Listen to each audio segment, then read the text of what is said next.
Well, Chris, thank you very much for giving us some time this afternoon. You've been involved in writing Cambridge papers and in the editorial group for a very long time, and you've contributed 2 or 3 papers of particular interest to this module, which is why we're very pleased to chat to you about it, just to provide an introduction for the students who are going to be looking at this family and sexual ethics module. So let's start with a question about marriage. Is marriage still good for society? What do you think? I'm very intrigued by that question because there's a sense in which you could do a very sort of profound analysis of what we mean by society, what we mean by good. But I just want to begin with marriage.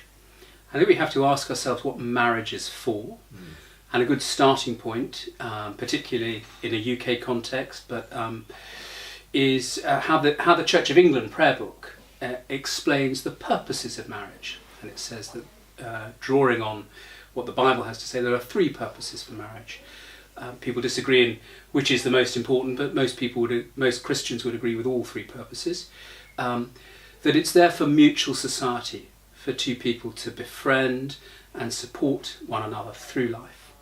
That it's there for the raising of children in a stable and wholesome and helpful environment, and that it's there for the right ordering of our natural sexual desires. Now, if we ask how might an institution that's framed in a particular way for those purposes be helpful for society, I think we can look at 2 or 3 things that suggest its value. First of all, in modern Britain, nearly half 13 to 15-year-olds are living with one parent rather than both of their natural parents. And the evidence, although one always has to be careful in this field about not making generalisations, we all know that there are married homes which are difficult for children, and there are single parent homes which are brilliant for the children. Yeah. But if we look at the generality of matters, often it's better for children to grow up with both parents. But what we find is that marriage is more likely to lead to the end result that both parents are living together when their children are 16. So good for children. But also, one of the things that's noteworthy about modern society is loneliness among the elderly. Now, there are many factors that lay behind that, but family breakdown is a factor there. And I think you said we're going to talk about sex later, so we can talk about that later, but there'd be part of the answer there. So I'm convinced that marriage is a good institution, good for society. And yet there is a crisis in marriage. The marriage rate is so much lower. It's acceptable now in the West, at least in Britain, that couples cohabit, sometimes leading to marriage, sometimes not at all. How do we respond as Christians to the challenge that, well, really it's an outdated institution, people just don't value or respect it anymore? Well, a response of that kind, I think, needs to be multi-layered.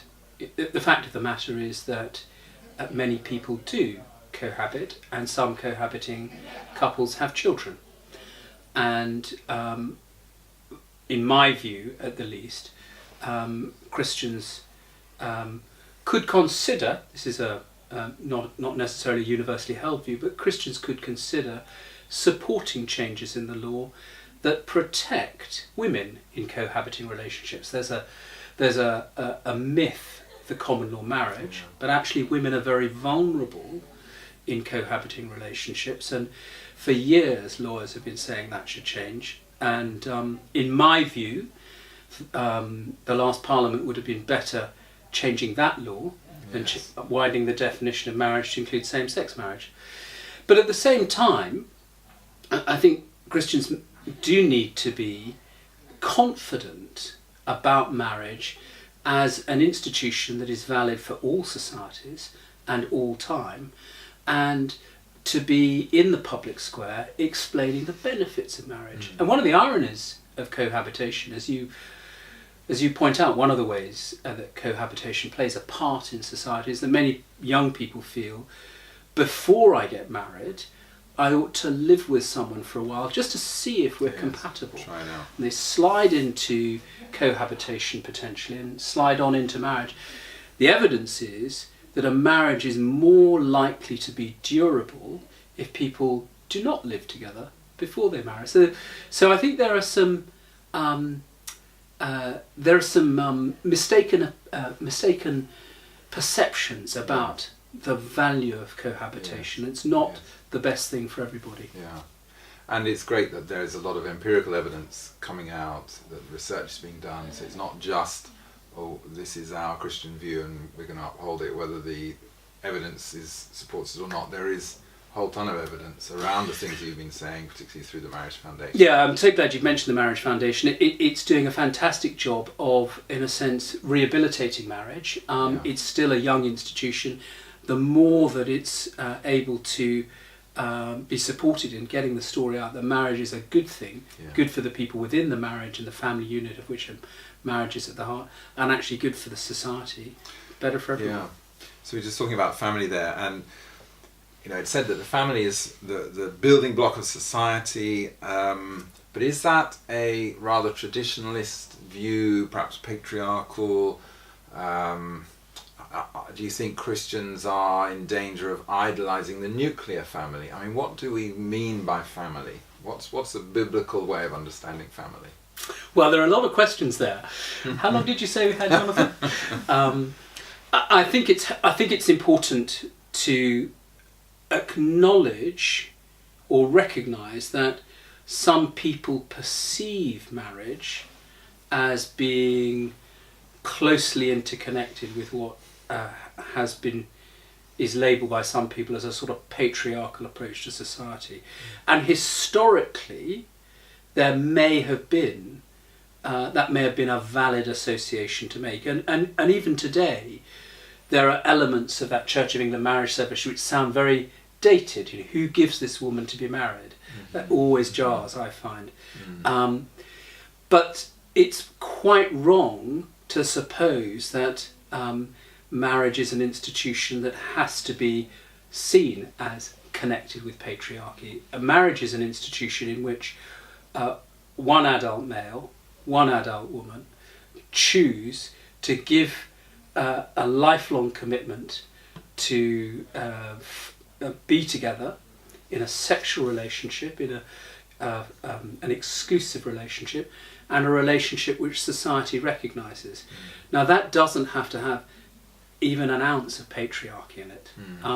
It's true to say that many Christians would say that the Bible affords a different, or guides the members of a marriage, a husband and a wife, to slightly asymmetrical roles within that marriage. And that takes us into looking at a passage like Ephesians chapter 5. And marriage, as well as having a social role, does have a symbolic role for Christians. And it's a picture of the relationship between Christ and the church.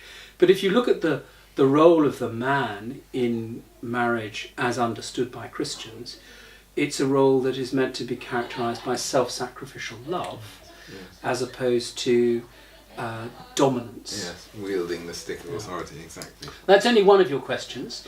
Well, let's for the sake of time, as we've got two other sort of lessons within this module we want to cover. What about coming on to the issue of sex? And the biblical ideal is that sex is reserved exclusively for marriage, and yet that is another example of a value which has been largely discarded in Western society. But what are the values, what are the benefits of keeping sex within the marriage relationship and avoiding premarital sex particularly? I think I would like to say one main thing again, and just as we earlier on in this conversation, I said, you've got to ask yourself, what is marriage for? Yes. Here you've got to ask yourself, what is sex for? Yes. And I think that in our culture, sex is often seen as something which is about pleasure. And so if two people have sex, it's because there might be a variety of ways of expressing this. It might be, I want to get pleasure from you, or it may be, I want to give pleasure to you, or we give each other pleasure. But I think for Christians, their understanding of marriage, of sex, goes far beyond that. And it's about one aspect of a deepening of a relationship. And it's about saying, I give myself unreservedly to you. I am yours as long as we're together, as long as we're alive on this planet. And so sex becomes part of a matrix of communicating the value of another person and a commitment to another person. And of course, if what you're wanting your sexual the sexual aspect of your relationship to do is to communicate how special another person is and your unique commitment to that other person, it has to be reserved to the one person who has that special place in your life. The more that you have sex with a variety of people at a variety of times, the more you're diluting what it communicates about the value of the other person or your commitment to them. And I think also there is a again, we said, there's a social dimension, there's also a symbolic dimension. There's a sense in which, for Christians at least, and this is different from marriage's role in society generally, but within the church, marriage again is meant to be a symbol of the relationship between God and his people. And there's a real sense in which the joy of the sexual relationship within marriage is meant to be a hint at the bliss of intimate relationship with God. And God, of course, wants a unique devotion to him as opposed to a widespread devotion to false gods. Yes. I think, you'll probably want to cut that, won't you? No, you put that you put that very attractively, because I think this is one of the big challenges we have is how do we justify, or perhaps we don't even need to justify, but how can we communicate what I'm convinced of, you're convinced of, that there's tremendous wisdom in God's sort of framework, the biblical framework for sexual relationships, and that is beneficial, that is good for those involved and so on. But how to, our great challenge is how to articulate that to a very sceptical world that thinks that that sort of the kind of sexual liberty and license that is accepted now is the norm and almost is the de facto what is best. And it's very hard for people to row back and I suppose acknowledge that there could be a better way. Yeah, no, Jonathan, I think you're right to say it is challenging, and it's not something that I feel as though I've devoted a huge attention to, and I think also to some extent the church has not done so. I think there can be a temptation for us to approach the subject either moralistically or in terms of a kind of consequentialist ethic. And I think that there is a place for us as Christians to be developing a story about what it means to be human, what it means to have relationships which are precious and valuable, and what it means to find in sex part of the preciousness of relationship with one person, and there will be people who have a more gilded tongue than I and a more romantic bent who can perhaps articulate that more appealingly. I think that one of the things that goes on here is that the attractions of a relaxed attitude to sex are easy to see because the positive payoff is quite quick and immediate, if I can put it like that. But the negative consequences in terms of what it may do to over time to the fabric of a person's relationships, to a fabric of a person's self-esteem, it is, and also to the fabric of society, is both harder to see in the short run, and also harder to, sometimes the connections are not, very short, direct, linear connections. So I think one of the key things, is for Christians within the church itself to remain powerfully convinced of these things and to model the benefits that flow from using that old-fashioned word chastity, faithfulness within marriage and abstinence outside marriage, so that people can see, even if they're not necessarily immediately persuaded, they can see a community that is inhabiting and living out the positive benefits of this sexual ethic. And storytellers, rather than people like me, lawyers, who tend to be rather dry and dull in the way they put things.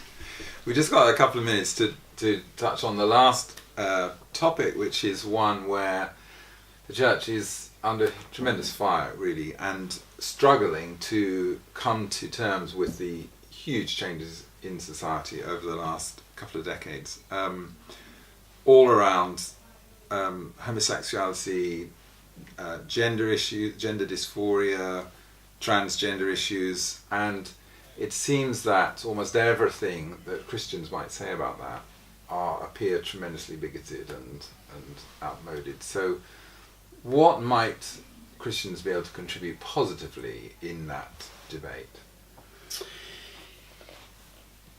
I want to begin just by making a brief comment on the word bigot. So you can see different definitions of that, but people say, narrow-minded, unreasonable, and you have an unwarranted opposition to something because of perhaps your religious views.